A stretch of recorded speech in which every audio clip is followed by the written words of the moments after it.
Seja muito bem-vindo à nossa primeira aula de Introdução Bíblica. Jesus ele disse: "Nem só de pão viverá o homem, mas de toda a palavra que sai da boca de Deus." Nesta aula, faremos um breve resumo sobre uma introdução à Bíblia Sagrada. Então, prepara a caneta, prepara o caderno e bora estudar.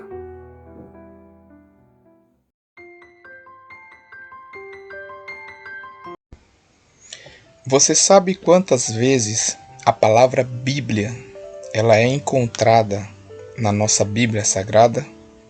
Somente na capa, porque a palavra Bíblia ela significa uma coleção de livros. Quando falamos de Bíblia, falamos de uma coleção de livros, uma verdadeira biblioteca. A Bíblia Sagrada ela contém 66 livros, com 39 livros no Antigo Testamento e 27 livros no Novo Testamento. O Antigo Testamento.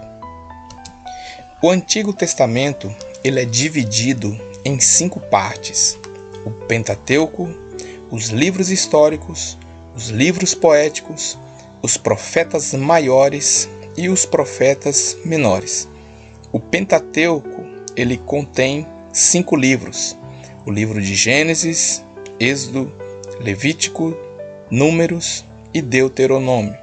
Os livros históricos contêm 12 livros, que são estes: Josué, Juízes, Rute, 1 Samuel, 2 Samuel, 1 Reis, 2 Reis, 1 Crônicas, 2 Crônicas, Esdras, Neemias e Ester. Os livros poéticos contêm 5 livros, que são estes: o livro de Jó, o livro de Salmos, o livro de Provérbios, o livro de Eclesiásticos e o livro de Cantares, ou o Cântico dos Cânticos. Os profetas maiores também contêm 5 livros: o livro de Isaías, o livro de Jeremias, o livro Lamentações, que foi escrito também pelo profeta Jeremias, o livro de Ezequiel e o livro do profeta Daniel. Os profetas menores são 12: Oséias, Joel, Amós, Obadias, Jonas, Miqueias, Naum, Abacuque, Sofonias, Ageu, Zacarias e Malaquias. O Novo Testamento. O Novo Testamento. O Novo Testamento ele é dividido da seguinte forma. Então nós temos aqui primeiramente os Evangelhos, escrito por Mateus, Marcos, Lucas e João.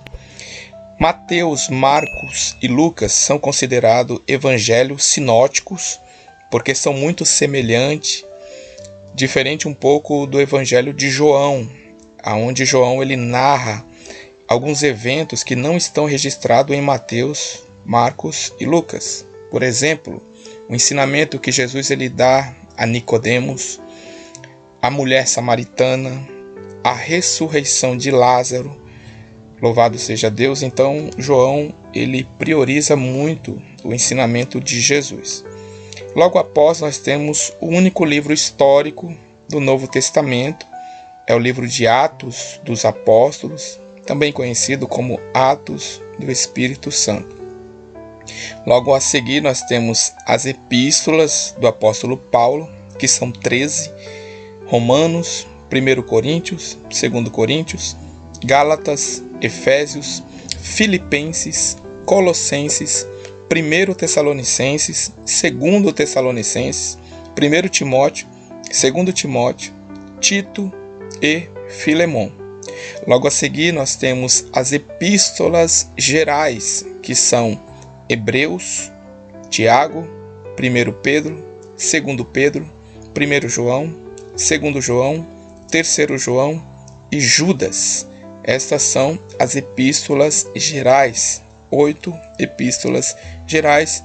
E, para finalizar, o único livro profético do Novo Testamento, o livro de Apocalipse. Como eu disse, a Bíblia Sagrada, o Antigo Testamento, ela é dividida em 5 partes, diferente da Taná, que é a Bíblia hebraica. Lembrando que a Bíblia ela foi escrita, primeiramente, o Antigo Testamento no hebraico e algumas passagens em Esdras e Daniel no aramaico, e o Novo Testamento foi escrito em grego. Então, a Bíblia hebraica ela é dividida em 3 partes. A primeira parte é a lei, com 5 livros. A segunda parte é o Neviim, com os profetas. E a terceira parte é o Ketuvim, com os escritos. Então, notemos que é um pouco diferente a Bíblia hebraica da Bíblia Sagrada, a qual nós temos. Nós vemos que o Antigo Testamento tem 39 livros e na Taná tem 36 livros. A diferença está aqui. Em 1 Samuel e 2 Samuel, na Taná é um livro só. Da mesma maneira, 1 Reis e 2 Reis também é um único livro. E 1 Crônicas e 2 Crônicas também é um único livro. Os primeiros escritos bíblicos foram os 10 mandamentos, escritos pelo próprio dedo de Deus, que são estes aqui: não terás outros deuses diante de mim, não farás para ti imagem de escultura, não as adorarás. Terceiro, não tomarás o nome do Senhor em vão. O quarto, lembra-te do dia de sábado para o santificar. O quinto, honrai pai e mãe. O sexto, não matarás. O sétimo, não adulterarás.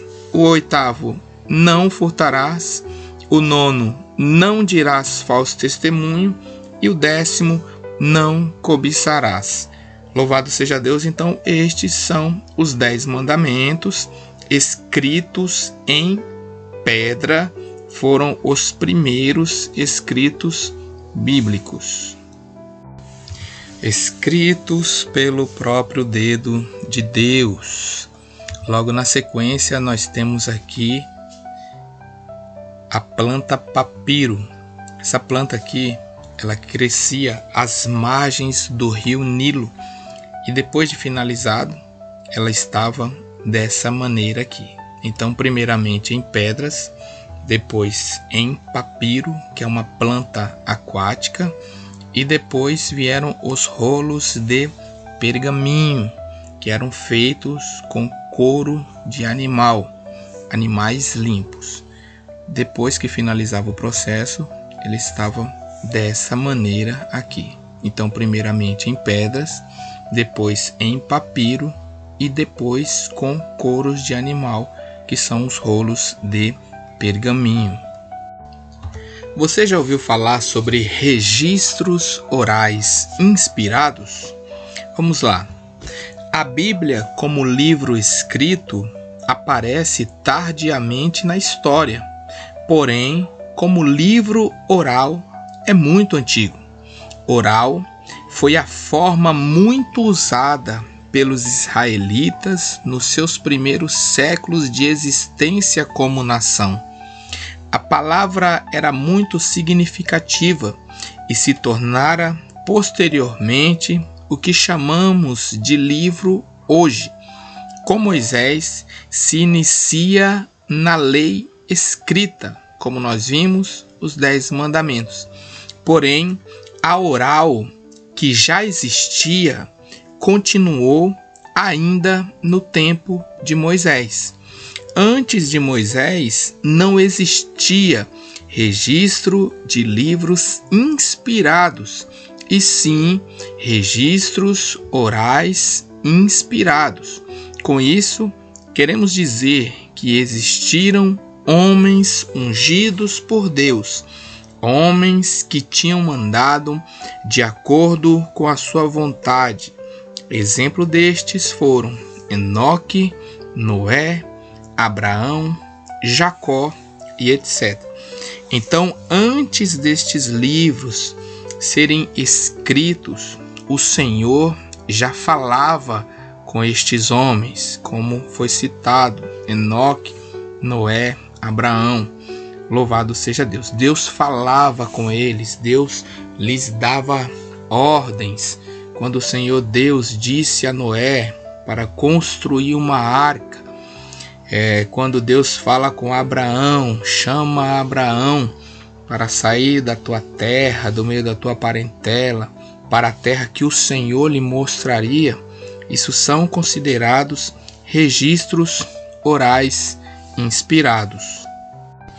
Houve um período na história chamado período interbíblico ou período intertestamentário. O período interbíblico é um período de 400 anos em que o Senhor não levantou profetas para profetizar, nem inspirou homens para escrever a sua palavra. Para entendermos um pouco mais sobre isso, precisamos ir em Daniel, capítulo de número 2, que nos fala acerca do sonho de Nabucodonosor. Nabucodonosor, ele teve um sonho e ele ficou perturbado com aquele sonho. E ele mandou chamar os seus magos, os seus astrólogos, os seus feiticeiros e exigiu que eles lhe dessem a interpretação daquele sonho. Nenhum deles pôde fazer isso.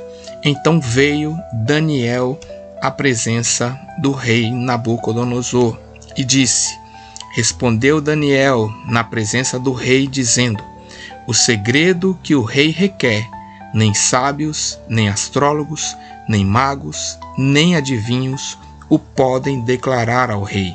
Mas há um Deus no céu, o qual revela os mistérios.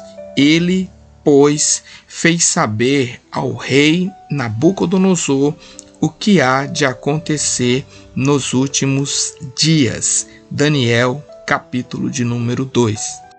Deus deu a Daniel não somente a visão do sonho, mas também a sua interpretação. O rei Nabucodonosor, ele viu uma grande estátua. Essa estátua, ela tinha a cabeça de ouro, tinha os seus braços e o seu peito de prata, tinha o seu ventre e o seu quadril de bronze, tinha as suas pernas de ferro e os seus pés de ferro misturado com barro. Quando ele estava vendo aquela grande visão, eis que uma pedra foi cortada e foi lançada sem mãos de homens aos pés daquela estátua, destruindo-a completamente. A cabeça de ouro é representado pelo Império Babilônico com Nabucodonosor. Os seus peitos e os seus braços de prata é representado aqui por dois impérios que se uniram para destruir o Império Babilônico, que é o Império Medo e o Império Persa. O Império Medo com Dario e o Império Persa com Ciro. Depois vem o Império Grego, que é aqui representado pelo bronze, e depois o Império Romano, que é representado aqui pelo ferro. Louvado seja o nome santo do Senhor. O Império Grego, que é representado por Alexandre o Magno, também conhecido como Alexandre o Grande. Alexandre o Grande, ele conquistou muitas terras, mas depois da sua morte, o seu reino ele foi dividido. O seu reino será quebrado e será repartido para os 4 ventos do céu. É o que diz a palavra do Senhor. 4 generais de Alexandre tentaram por 20 anos manter o império unido, Mas após várias brigas, o reino foi dividido entre os quatro, para os quatro ventos do céu, os 4 pontos cardeais em 301 a.C. O seu reino foi dividido para os 4 generais: Seleuco, primeiro Nicanor, Lisímaco, Cassandro e Ptolomeu. E através de Ptolomeu I é feito a tradução dos 70, a chamada Septuaginta. A Septuaginta, ela é a tradução do hebraico para o grego, do hebraico para o grego. Se você for observar, a palavra Gênesis, ela não é uma palavra hebraica, ela é uma palavra grega. E por que isso? Por causa da Septuaginta. Foi traduzido o Antigo Testamento do hebraico para o grego. A Septuaginta é uma antiga tradução grega da Bíblia hebraica. Nesse período também foram escritos livros chamados apócrifos. O vocábulo apócrifo significa escondido ou secreto e se aplica a uma série de livros surgido no período entre o Antigo e o Novo Testamento. Para ser mais exato, no período interbíblico ou período intertestamentário.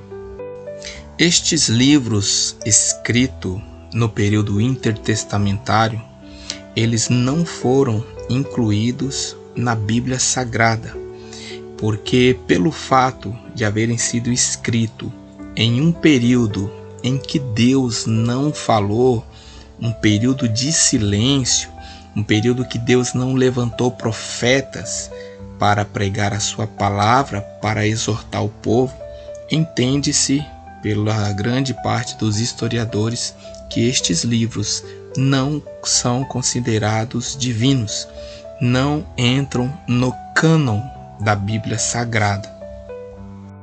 Entre estes livros apócrifos também tem os livros chamados deuterocanônicos, que significa um segundo cânon, que são estes: os livros de Tobias, Judite, 1 Macabeus, 2 Macabeus, Baruque, Sabedoria e Eclesiásticos. Estes livros não estão na Bíblia Sagrada, mas estão na Bíblia Católica. Então a Bíblia Católica, ela contém 73 livros, 7 livros a mais do que a Bíblia Sagrada.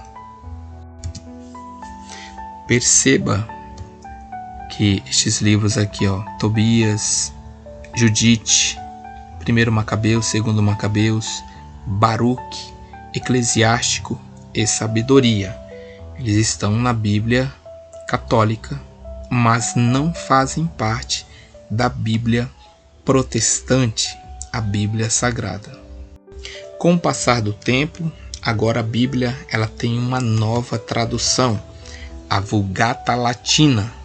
A designação ou tradução latina da Bíblia que, feita por São Jerônimo, foi declarada pelo Concílio de Trento como a versão oficial da Igreja, a versão modelo ou mais propagada e tida como a verdadeira de um texto. A versão Vulgata, no 2º século da era cristã, o latim substituiu o grego e ficou por muitos anos a linguagem diplomática da Europa. Nesse tempo foi feita no norte da África uma tradução da Septuaginta, versão do Velho Testamento traduzindo o hebraico para o grego e o Novo Testamento do grego original para que todo o povo que falasse o latim pudesse ler a palavra de Deus. É conhecida como Vulgata, palavra latina que tem como significado para fazer comum ou público. A versão Vulgata foi usada pelas igrejas da Europa, a África, até o tempo da Reforma, quando começaram a fazer e usar versões em seus próprios idiomas. Com o passar do tempo, agora temos versões bíblicas em inglês. A versão de João Wycliffe, em 1383. Ele era um dos mais eruditos de seu século e tem sido chamado o primeiro protestante, porque pregou por muitos anos, proclamando as verdades bíblicas e protestante contra Roma, que então governava as igrejas da Inglaterra. Muitos poucos sabiam ler o latim, e Wycliffe defendeu o direito de cada homem ler a Bíblia para si mesmo. E ele resolveu dar aos ingleses uma versão no seu próprio idioma. Ele foi muitas vezes preso, perseguido e vituperado. Porém, com a milagrosa graça de Deus, conseguiu seu intento e fez uma versão da Bíblia inteira da Vulgata para o inglês. Enfim, chegamos à primeira tradução em português. João Ferreira de Almeida, a primeira tradução completa da Bíblia para o português, foi realizada por João Ferreira de Almeida, um pastor protestante nascido em Portugal. Almeida iniciou seu trabalho de tradução no século XVII e completou o Novo Testamento em 1681. A tradução do Antigo Testamento foi concluída por colaboradores após sua morte, com a versão completa sendo publicada em 1753. A Bíblia, ela tem algumas divisões. Aqui nós temos o livro, Evangelho segundo São Mateus. Então o livro é Mateus. O capítulo, que está registrado aqui, capítulo de número 1, e os versículos. Então nós temos verso 1, verso 2, verso 3, verso 4. Isso para uma melhor localização, para quando você for ler a sua Bíblia, você conseguir se localizar. Que o Senhor Deus te abençoe e que você venha meditar na palavra do Senhor de dia e de noite, porque diz que aqueles que fazem isso serão como uma árvore plantada junto a ribeiros de águas, que dá o seu fruto no tempo certo, cujas folhas não caem, e tudo quanto fizer prosperará.